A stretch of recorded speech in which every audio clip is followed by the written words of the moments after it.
বিয়ের আগে প্রেম জমে, বিয়ের পর প্রেম কমে, এটি নিয়ে বিতর্ক হতেই পারে না। এটি তো দিনের আলোর মতো সত্যি। কারণ প্রেম হয় প্রেমিকার সাথে, বউয়ের সাথে হয় সংসার। প্রেমিকাকে আদর করে বউ বলে ডাকা যায়, তাকে লোকের কাছে বউ বলে পরিচয় করিয়ে দেওয়া যায়। কিন্তু কখনো বউকে কি শুধুমাত্র প্রেমিকা বলে লোকের কাছে পরিচয় করে দেওয়া সম্ভব? সাহস আছে আপনাদের? সর্বনাশ হয়ে যাবে, ভাত বন্ধ হয়ে যাবে। সুতরাং বিয়ে নামক একটি ঘটনার পর প্রেমিকাই থাকে না। যেখানে প্রেমিকাই থাকে না, সেখানে প্রেম জমবে কিভাবে? সেখানে প্রেম কমবে, প্রেম হারিয়ে যাবে। আবার প্রেমিকের দেয়া 2 পয়সার আলতা, কাঁচের চুড়ি কিংবা সস্তায় কেনা শাড়ি, এগুলো প্রেমের সময় প্রেমিকার কাছে থাকে আদরের, থাকে ভালোবাসার, থাকে যত্নের। কিন্তু বিয়ের পর বউয়ের কাছে এগুলো হয়ে যায় চোখের বিষ। একজন সত্যিকারের প্রেমিকের প্রেমের উপন্যাসে বিয়েই কখনো শেষ পৃষ্ঠা হয় না। কারণ তারা জানে কোনো কোনো প্রেম না পাওয়াতেই পূর্ণতা খুঁজে পায়। তাই পৃথিবীর শত গল্প, কবিতা, উপন্যাসে প্রেমকে সাজানো হয়েছে না পাওয়ার বেদনায়। আর এজন্যই প্রেমটা আসলে বিয়ের আগেই, অর্থাৎ না পাওয়াতেই জমে। তাই অবশেষে আমি বলতে চাই, আমি যদি তোমাকে পাই তাহলে বিয়ের পর আমি হয়ে যাব দায়িত্বশীল পুরুষ। বিয়ের আগে যেমন ছিলাম লুতুপুতু প্রেমিক, যেমন ছিলাম আবেগী প্রেমিক, বিয়ের পর হয়ে উঠবো আমি দায়িত্বশীল পুরুষ। কারণ আমি জানি বিয়ের পর দায়িত্ববাদ দিয়ে প্রেম জমাতে গেলে সংসার টিকবে না।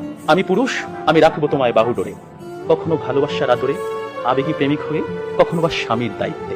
যেভাবে কবি বলেছেন, সাজিয়ে গুছিয়ে তবুও ঠিক কাব্য করে বলা গেল না, এজন্ম তো কেটেই গেল অসম্ভবের অসঙ্গতে। পরের জন্মে বয়স যখন 16ই সঠিক, আমরা তখন প্রেমে পড়ব। একজন প্রেমিকের থাকে দেখা না পাওয়ার কষ্ট, থাকে হৃদয়ের উত্তাল আবেগ।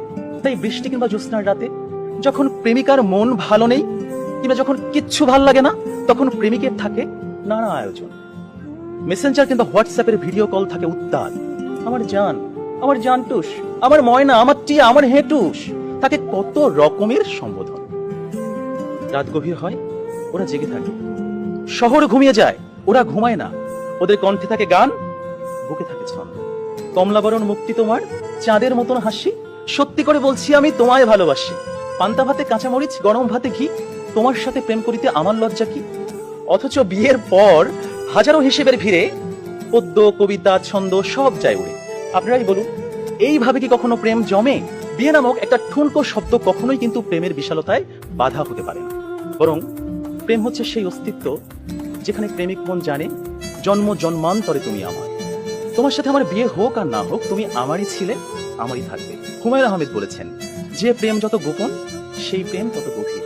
কোনো এক বসন্তের বিকেলে সবাইকে ফাঁকি দিয়ে দুজনে 2 টাকার বাদাম, 1 ঠোঙ্গা ঝালমুড়ি, কিংবা কোনো একটা নির্জন কফি শপে 2 কাপ কফি, বুকে দুরু দুরু ভয়, কফির ধোঁয়ায় ধোঁয়ায় প্রেম জমে কি।